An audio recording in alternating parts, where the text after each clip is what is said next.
know that it was my, that's what I remember, being in therapy and having all this stuff come out. It was like, whoa, you know. Um, and as I got older, I knew it was wrong, but at least it felt wrong. Mm-hmm. But because it was being done by somebody that I was supposed to trust, you're supposed to trust your family. You're Right. supposed to trust your uncles. You're not supposed to be in fear of them. But as I got older and like started kind of like asking questions, I got threatened. And when a child gets threatened, fear happens. And I tried telling my mom, when I was 5, I had said that one of my uncles was touching me inappropriately. And come to find out, the same uncle had gone to generations of the women in my life.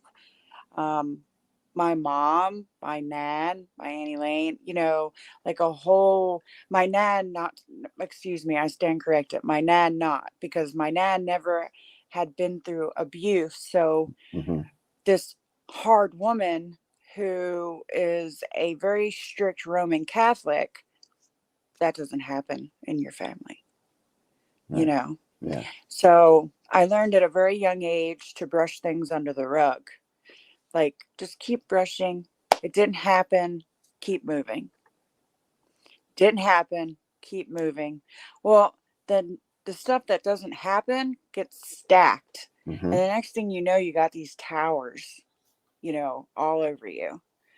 And you start to guard yourself, not letting people in. And when I got to be 12, I was raped by two brothers. And it really kind of put my mental health in like an uproar. I didn't know who I was. I didn't know if I was, my mom would say that I was pretty, but I didn't believe her. I thought she was just saying it because her actions spoke opposite of saying I was pretty. Like, um, I dressed really with baggy clothes and like baggy jeans. I cut my hair off like because I grew up too early. At 9 years old I had my period. Like, I know that's a little bit TMI, but No. I want people to understand that when we get abused at such a young age, I know your body's mature because they're being messed with. So I hit puberty and my period at the age of 9. I looked like I could have been a full grown woman by the age of 10, 11. Mm-hmm. And so I hid because I'm like, oh my God, like, why am I bigger than the kids? Why do I look like this? I was also still being abused. And um, then I got raped. And then I got raped a second time when I was a little bit older. And when I came out with my mom, it was right after we moved to North Carolina, um, which was about 94, 95, when my Mm-hmm. parents decided to retire and come here. Um, and I claim North Carolina as home because this is where I actually grew up and, had my children and college and all that stuff. But yeah, I came out. We had this family therapy session and I came out. He was like, "You don't really talk much." He's like, "For somebody so outgoing as you," he's like, "you really don't say much." And I was like, "Well, there's really not much to say. What do you want me to tell you?" Like, Right. I think my mom pretty much told you that, like, she doesn't have to worry about me. And he was like, "Yeah, but I think she does need to worry about you." Was that was that the first time you felt seen or heard, or you felt like someone cared enough about you, Danny, to be like, hey, your mother needs to know that you're hurting, or she needs to understand. And it's okay. It's okay to cry. Crying is good for the soul. Was that, now that you look back on that, was that one of the first times you ever felt like you were being heard or being seen? I did. I did. Um, and the hard part was the fact that the uncle that continued to abuse me was also the husband of my great aunt, who was also my mom's best friend. Oh wow. Like, they were so close, Hmm. and they've remained close, but I got, I was the black sheep at that point of the family, because how dare I say something about our family like that, I can you definitely know? relate to that. Absolutely. Yes. And they had pulled my two cousins out of school. They're both male, that I grew up around, to ask them, and there was not concrete evidence that they weren't messed with, but my parents, my adoptive dad at this point, okay, um, because when I was telling you about the five, when the situation at five happened, my Hmm. mom met my adoptive dad Gary, and we moved to Scotland. Um, so it was a kind of like a big uproar that happened when I was five. Um, and so going back to where I was 15, 16, telling my mom Hmm. that I had been molested by this uncle, um, she was like, I don't believe you.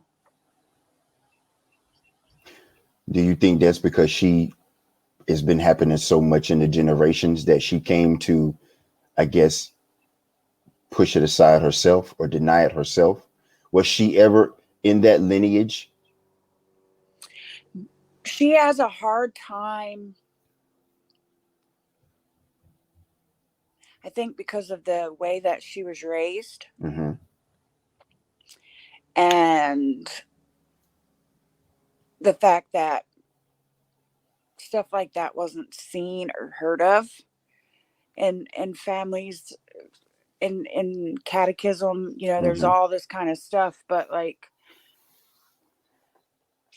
it just wasn't talked about. Right. So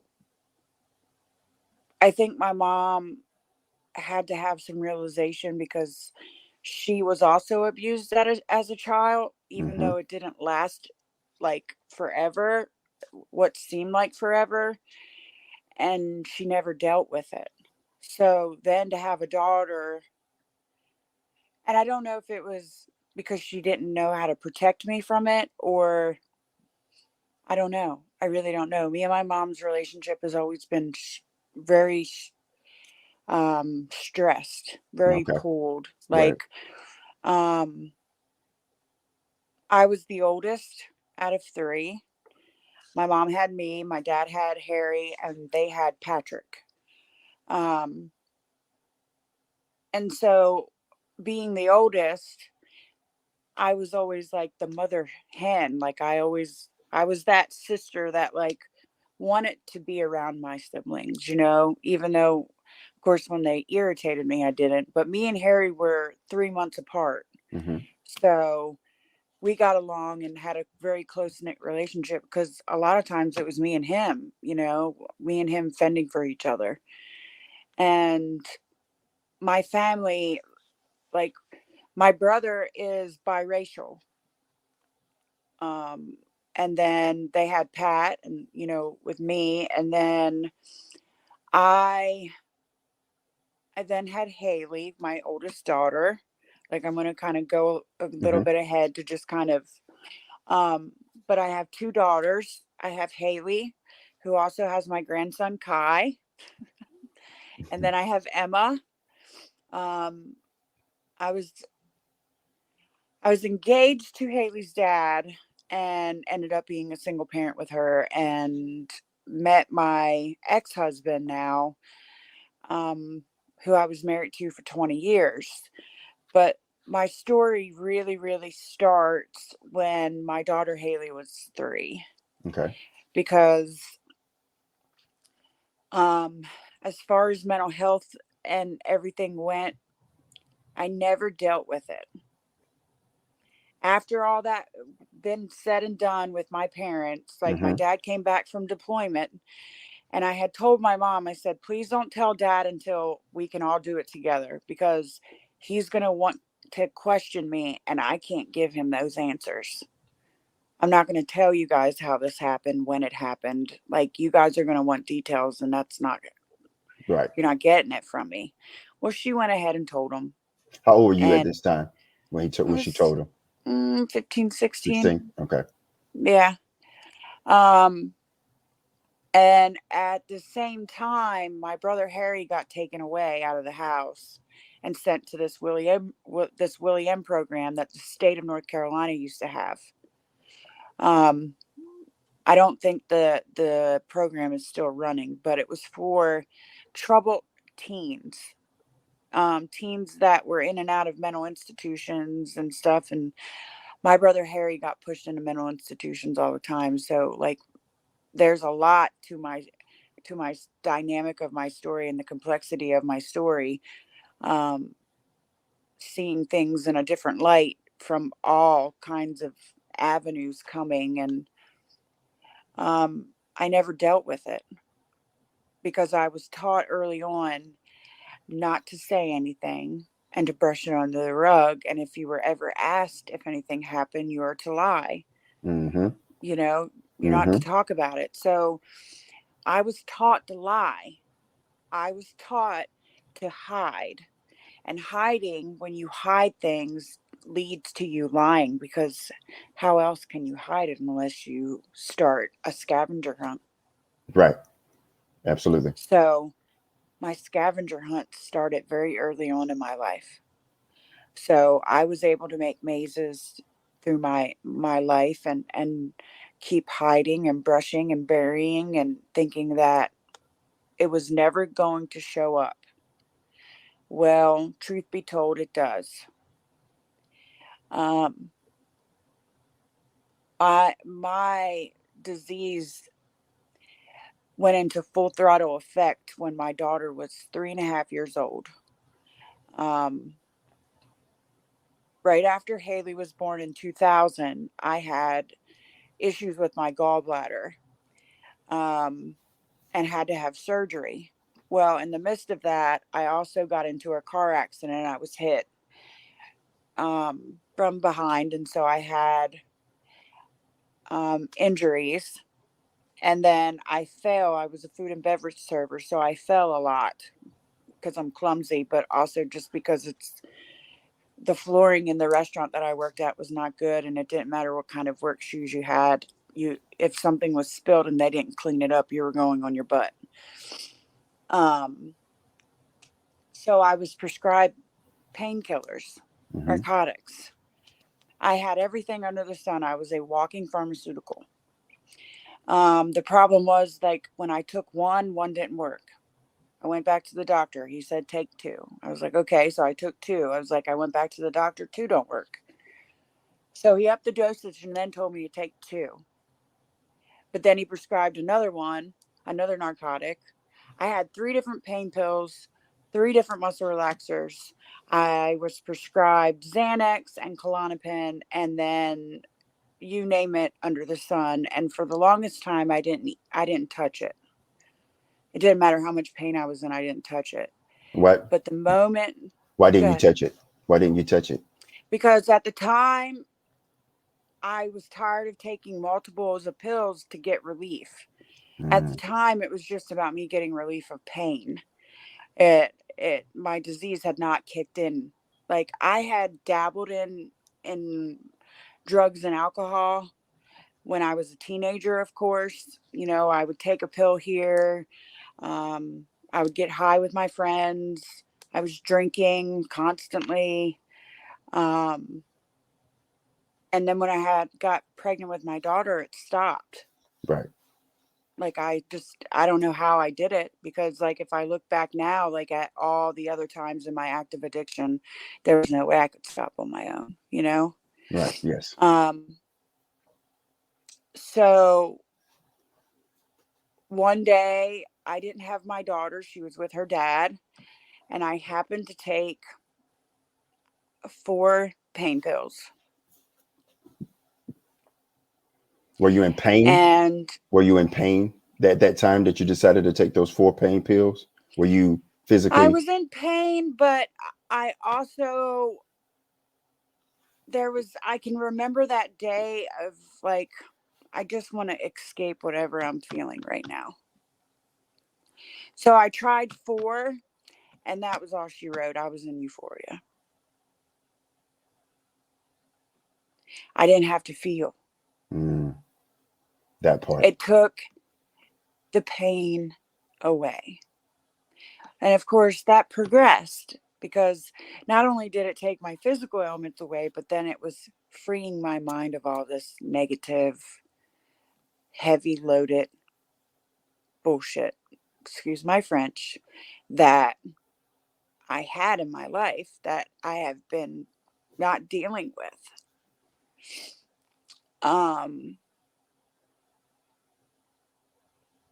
and I had been through, an abusive relationship mentally and verbally and emotionally with Haley's dad. He was very good at gaslighting me and just manipulating. I was very naive, Hmm. Yeah. and very codependent, you know. Um and that's what happened with my ex-husband. We were friends when we met, but I had been told by numerous people that he was not good. And I was like, I don't see it. He's not treating me that way, and we're just friends. Like, we were both just not looking for a relationship. He just got out of a marriage, has 2 kids. I just got out of a relationship, have 1 kid. you know we were just trying to find our ways. um and we became close friends, and we decided we were going to be roommates, um because I needed to get out of my parents' house.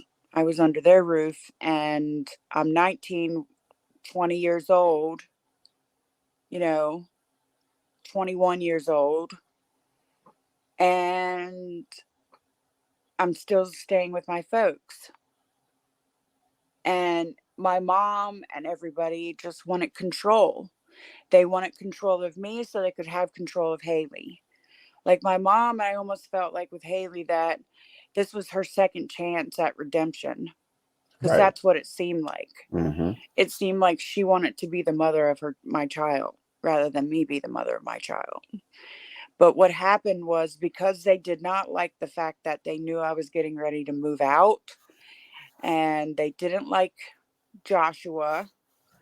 Um, and I came home from work after being arrested, because my daughter's father arrested me for forging and uttering of checks that he gave me for child support, that I told him about, that he gave me. He signed. It was not like, how do I get these checks? How do I sign your name? I didn't do any of that. And that the magistrate at the time knew it, but I lost my job over it. They Wow. threw the charges out, Hmm. but I lost my job because I was arrested on the job site. Um, the next day is when I came home and had my daughter in my arms, and got a knock at the door, and there's a sheriff with my daughter's father. And when I opened the door fully, it's his brother-in-law, his sister, my mom, my dad, my brother Patrick, his mother, and his stepfather. It was like a whole smorgasbord. Hmm. It was like a rehearsal dinner. There was that many people there. And they took my daughter, literally ripped Haley from my arms. What was the reason that they took Haley from you?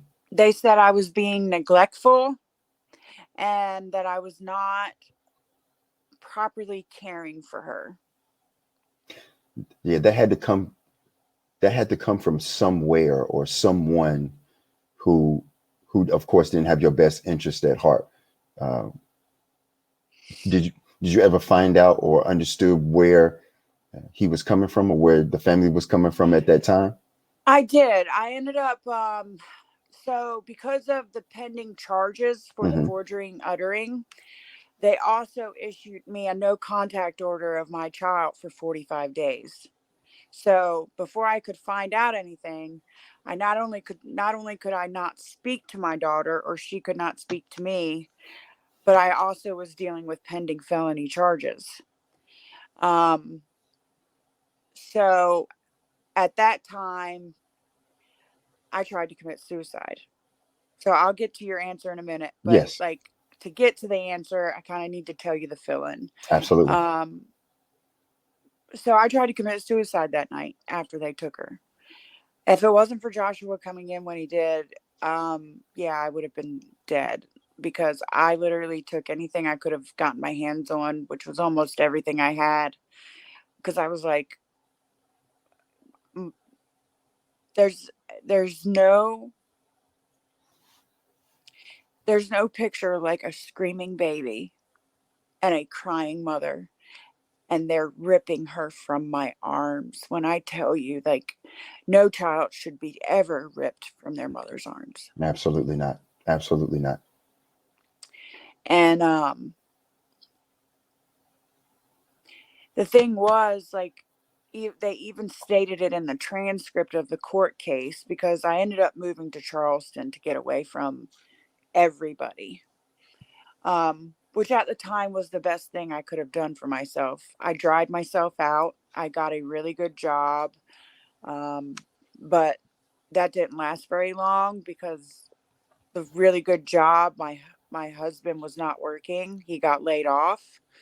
Um, and started doing crack and everything else with his sister, which started my active addiction all over again. But in the midst of this, I got the transcripts from the court case, um, because they had issued my ex temporary custody of my daughter, with me not having any visitation at all.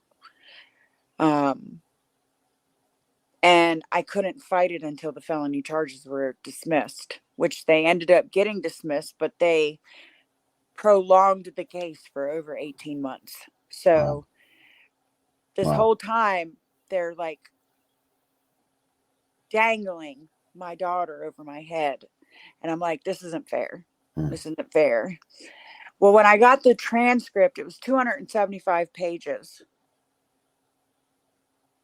And my mother testified against me, saying that I was a neglectful parent, um, that all I was doing was getting high, that I was around the wrong people.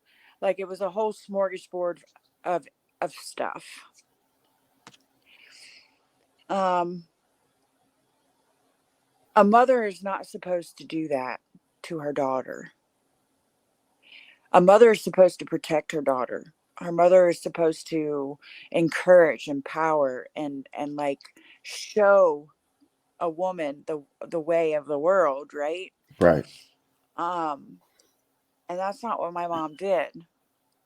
My mom showed me that nobody was trustworthy. That's what she showed me.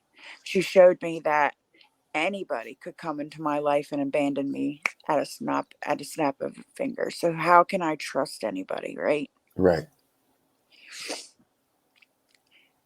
And I entrusted myself to this man, because he's like, I'll take you away from here, and you'll be able to get better and get your daughter back. Well, in the midst of the chaos, I ended up getting pregnant. I was not supposed to be able to conceive another child after Haley. And she was my miracle baby. I've always called her that, Right. because she was my birthday present. We both share a birthday. 9/26, 2005, and mine is 1980. But Yeah. there's some age difference there. But Still a birthday baby. that's Yes. my birthday baby. Yes. Um, Haley's is September 1st, and Emma's is September 26th. And so, um, to make light of the subject, you can always tell when I was busy. so, Around so fall. that's right. Yeah. That's right. Thanksgiving, Christmas, yeah, let's Yep. get it. That's good. And but drugs have always been around.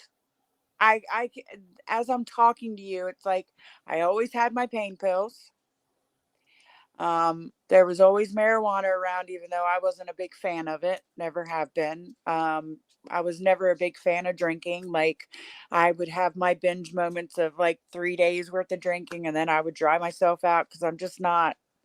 It never made me feel the way that I ever wanted to feel. I mean, I was more of a social drinker than anything. Like, the fun part was drinking while you were with friends, socializing, dancing, going out and clubbing, getting the booty going, at the young. Yeah. But that was when I was young. Um, but coming to Charleston, um, I was working. Like I said, my husband at the time was working and then got laid off because he hurt himself. So I was the only income coming into the house, and so I was working all the time. Well, um, met some people, of course, and started taking liquid methadone because it was real popular back there. And found out that my husband and his sister were supplying themselves with crack while I was gone at work. And of course, I smoked some with them because I'm like, if you're going to spend my money, I'm going to do it with you. Like, that was my philosophy. If you're going to spend my money doing it, then I'm going to do it with you. Then it'll be ours. Mm-hmm. And that was really bad for a good year. It doesn't do you good when you're a crackhead going into a Fortune 500 company. It doesn't quite work, Right. Yeah. Um, and so once that job, I got laid off of that job. Um, it was time to move because at that point, I had just lost my father-in-law. Um, and he left us a little bit of money and left my mother-in-law some money. So we all bought a house back here in Hubert. And so I moved back here. Now, in the midst of this, I'm trying to manage my mental health as good as I can. Mm-hmm. Um, Where's Haley at this point? Haley's with her father and her Okay. stepmother. Okay. And I literally had a good 4 years, probably 4 or 5 years, that I didn't get to talk to her at all. But I wrote her a letter every day. Awesome. Um, and moving back to North Carolina, a lot of it's a blur right now still, but Mm-hmm. as I've been writing, a lot of things are coming out, which is really such a blessing because it makes me feel lighter when I'm able to connect. Mm-hmm. Um, I agree but with that. coming back in 2012, I was still on pain medicine. Okay. Mm-hmm. Now, I have been prescribed oxycodone as long as I can remember. They just would up the dose to, like, I think I was up to 30 milligrams of oxycodone a day. I don't know.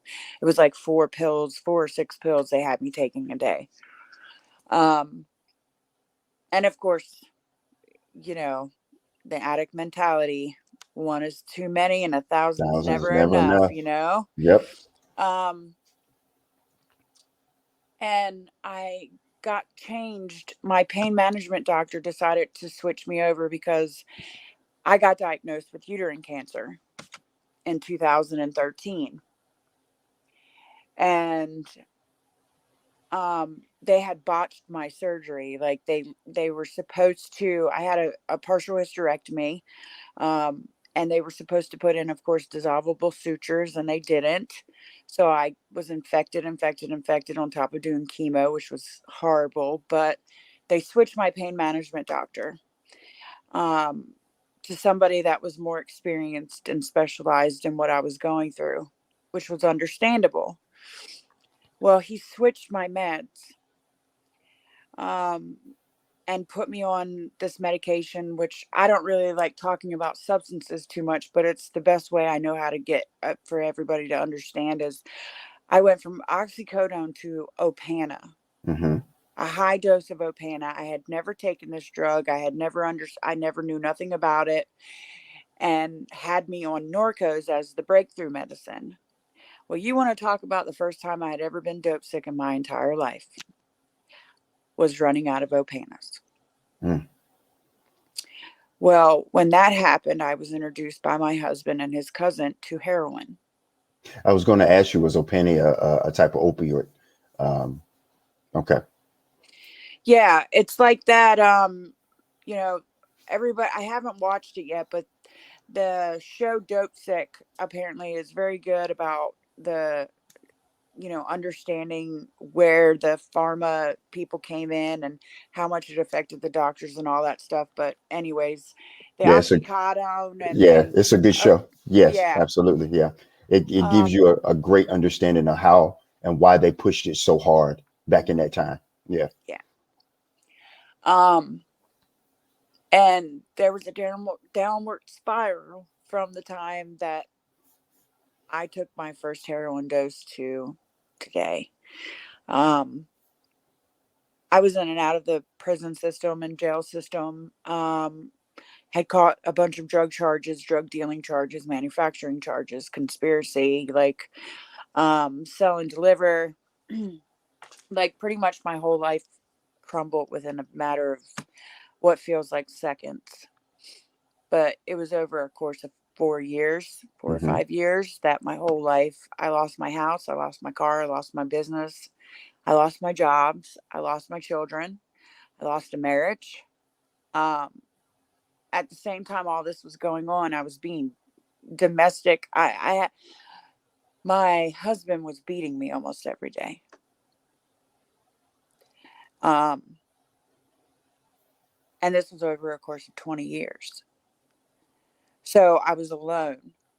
This man that had built me up had also tore me down, and all I had when everything crumbled was this man. Hmm. Well, in the midst of all of this, I got picked up. They picked me up first on drug charges. Um, and I didn't understand why I got hit with all these charges and why I was named. And I was like, this isn't right. Like I fought my charges. Yes. Um, but I owned my part in my charges. I take accountability and responsibility, and I definitely been punished and owned all of my stuff. Um, but what I found out later after I had um, served my sentence, did my probation. Um, of course, my probation got violated at first because I wasn't living right. So they picked me back up and I served 18 months. I served my full sentence. Um, and I got out December 9th of 2018 and decided I didn't want to be married anymore. Hmm. I didn't want to do drugs anymore, and that I wanted a new life, and that I wanted my kids back. And so I was abstinent for 2.5 years. I didn't work a program. I wasn't seeing a counselor. Um, But you had a moment of clarity though. I had Even a though you moment of clarity. even though you didn't know it yet, you had a moment of clarity. I did. Okay.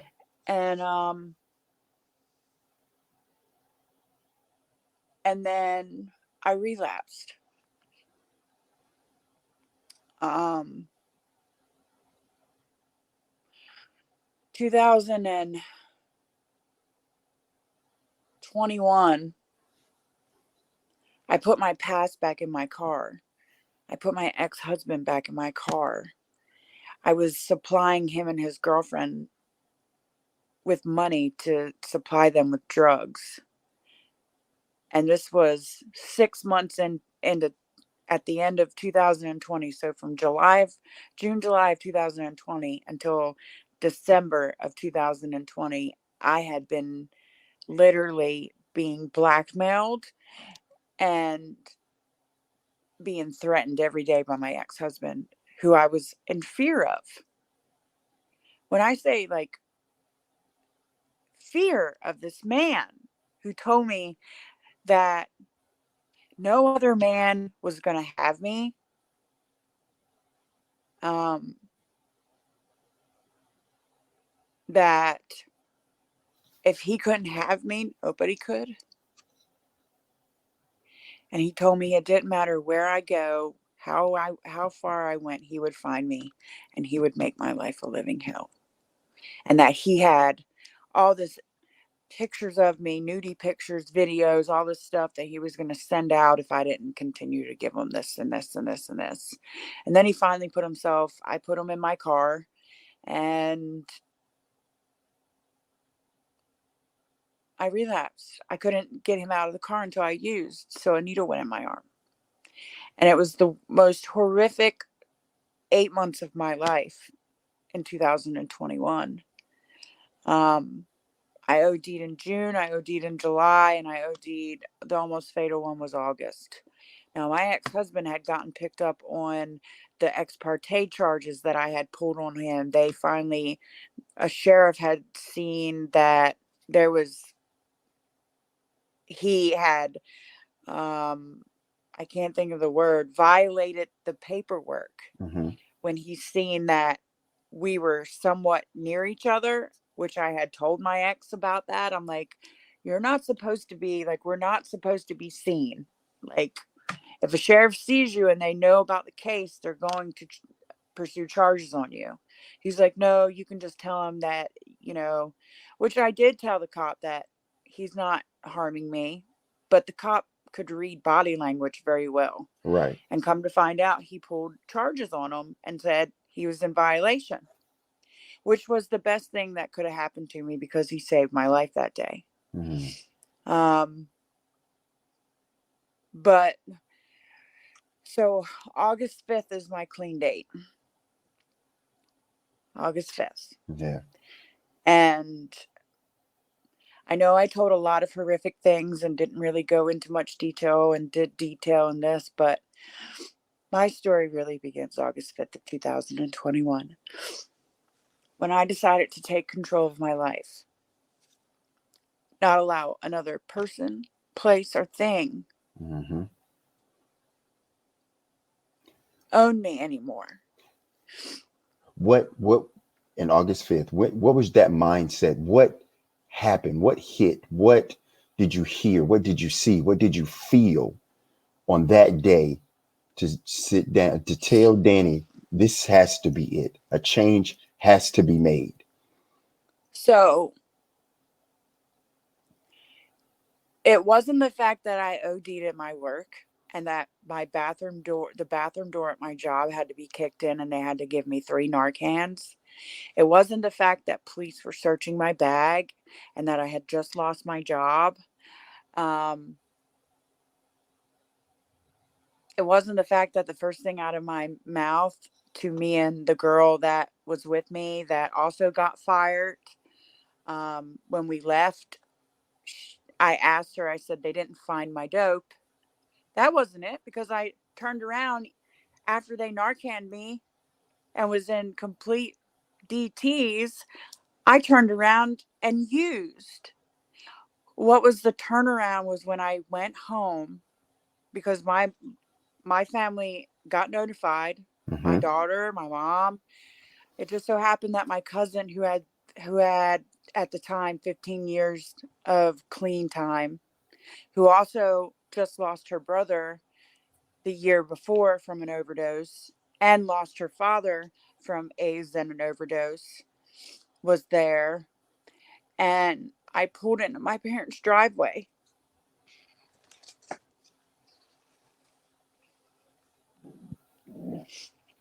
And she came out to the car and she just hugged me. She opened the door and she just hugged me. Who hugged you? Brittany, which was my cousin. Okay. And my daughter Haley was there, and Haley came out and hugged me. How old was Haley then? Haley was 20. 20. She was 20. She was going to be 21. And I looked at both of them and I said, my mom's going to hate me. They hate me. They hate me. They hate me. And both of them said, your mom doesn't hate you. Nobody hates you. They just want to help you. They just want to get you help. Yes. Yes. I said, well, I want help. I don't want to die, nor do I want to be a disappointment anymore. And so we were on the phone. She called Mobile Crisis. She called and we talked to all kinds of people. And then I ended up talking to a lady, I believe her name was Elise, in Rocky Mount through Mobile Crisis, who got me into Dick's, which is in Jacksonville. It's mental health, it's a detox facility. And of course I went in there scared shitless.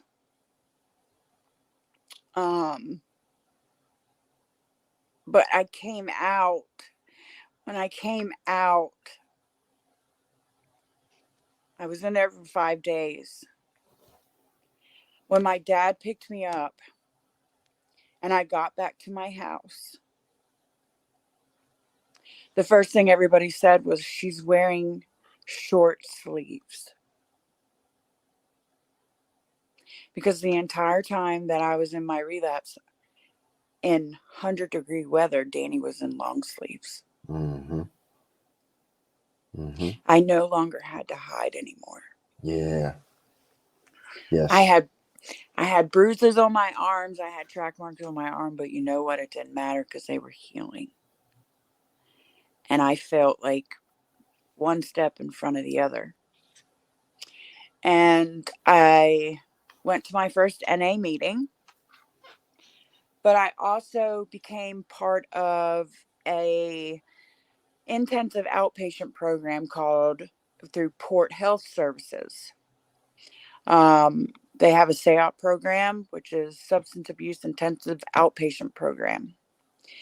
It's to teach you coping skills, life skills, recovery, on top of me going to NA, which is Narcotics Anonymous, and finding a program that works.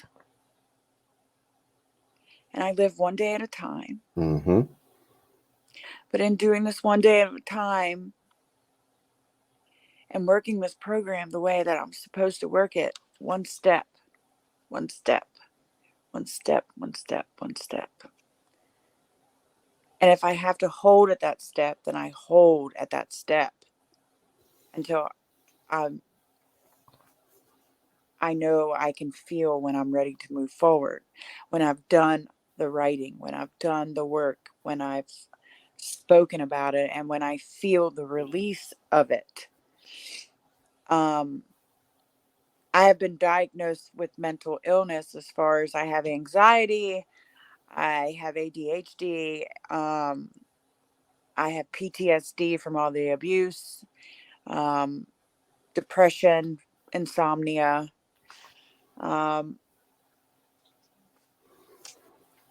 But I'm open-minded. I'm willing, and I'm hopeful. And approaching my recovery, I had to approach it in a way that was completely different. And it was about me. I had to put myself and my recovery at the top of the list. And after that, everything else would fall into place. And in the last 18 months, a lot of things have fallen into place because I'm working a program. I'm Hmm. learning coping skills.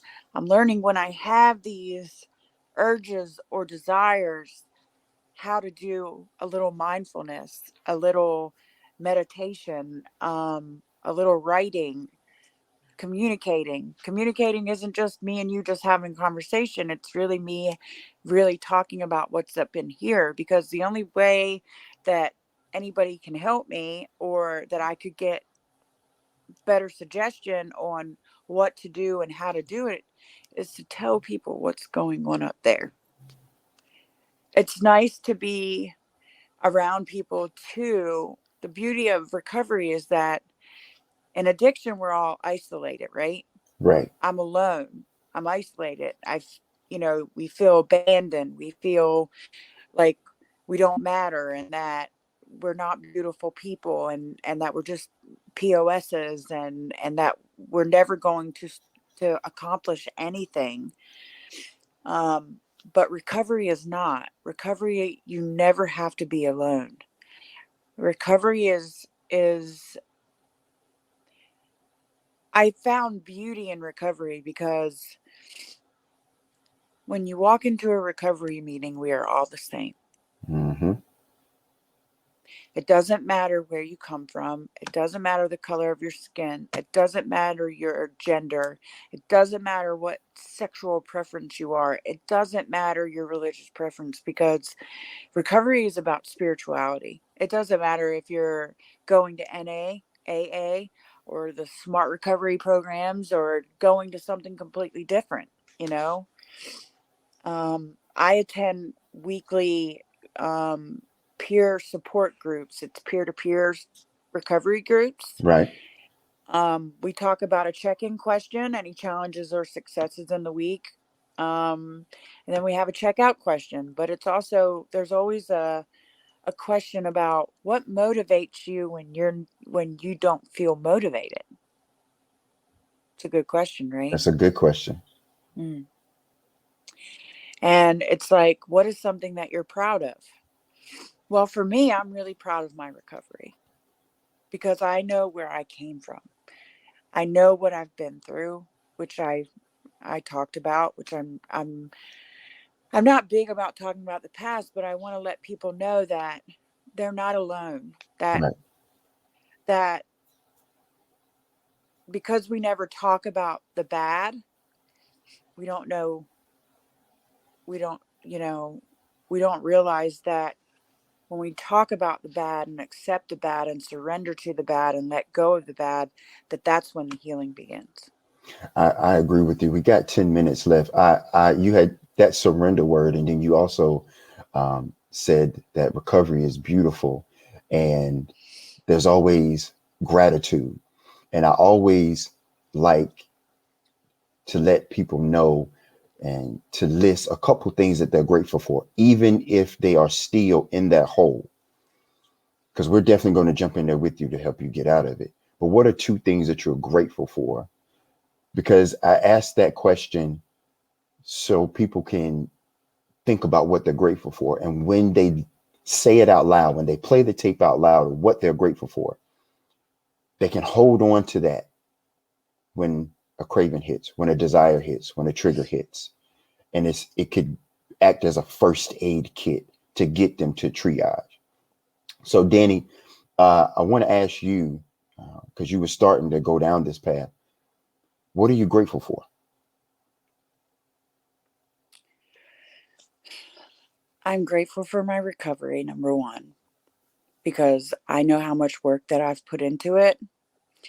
And without it, I wouldn't be where I am today. So it's a motivating factor to remind myself of where I came from at the start of my recovery to where I am now. Hmm. And knowing that it's a marathon, not a sprint, and that it's okay to pause and play that tape through, as you said. The other thing that I'm very grateful for is my children, especially Haley, because Haley reminds me every day of she's always telling me how proud of me she is and how appreciative she is and how she can finally see who I am, who her mom is, Hmm. because in all of this I'm finding out who I am, and for the first time in 42 years saying I look in the mirror and can say I like you. Yeah, yes, absolutely. I Yes. like you, and that's empowering. It's uplifting and healing. Recovery is beautiful, but healing is ugly. But the beautiful things of healing come out in it. Our Yes. assets come out of our healing, and the beautiful thing is to look at the positive. You have to look at a positive. Keep things simple. That when you take a ride to work, instead of stressing about the traffic and like, oh my God, this whole task of things, Hmm. look up, enjoy the scenery to work, or think of a happy tune and smile, or remember something that your kid said to you that makes you smile, or just smile and be like, it's not that bad. It could be a lot worse. Right. It could. You could be using, and I don't want to lose anybody else. I've lost 10 people in the amount of time that I've been clean, and that's hard. But I say focus on the positive. Take a moment to take a breath, Hmm. to center yourself, and let it go. Inhale love and exhale peace. And I want everybody who's listening, I hope they got something out of it, but I hope everybody has a great day on purpose. You know, Find the simplicity in your life. Enjoy sunset. We don't have to be alone anymore. Um, and it's okay to speak up. It is. Absolutely. Listen, Danny, I thank you for you being up here. And what was that clean date one more time for me? 8/5/21. Ah, no, that's right. Listen, my sister Danny will be up here again, and it takes sometimes more than just an hour to tell our story and tell our testimony, but she will be up here again. A lot of my guests will be recurring because they have more knowledge and more experience on their journey than what you heard today. But we hope and pray that you got something out of Danny's testimony. I know I did. One thing I learned from you is if their secrets keep us sick. And if there's something going on in your life, and this just works for me and Danny. If there's something going on in our life, we tell on it.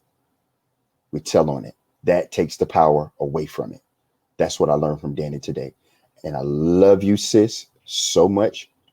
Thank you again for coming up here to play the tape. And I'll reach out to you a little bit later on. But thank you so much. I love you. I love you. Thank you. Have a good one. You too. Peace. So, thank you again. We had some technical issues in the beginning, but it's okay. I didn't start where I needed to start, but we had a good interview. Um, Listen, we'll jump in that hole with you because we know the way out. You don't have to be alone again. There's a community of brothers and sisters that are in this fight of mental health challenges and substance use, just like you. We can relate and we love you. If no one told you today that they love you, we love you. We're here for you. With peace, I found out with the way I'm trying to get to peace, I have to have understanding. And with understanding comes love. And out of that love comes hope. And out of that hope comes faith. And out of all of that comes recovery. Life on life terms is going to happen.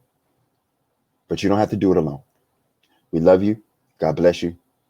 Next time, play the tape. Peace.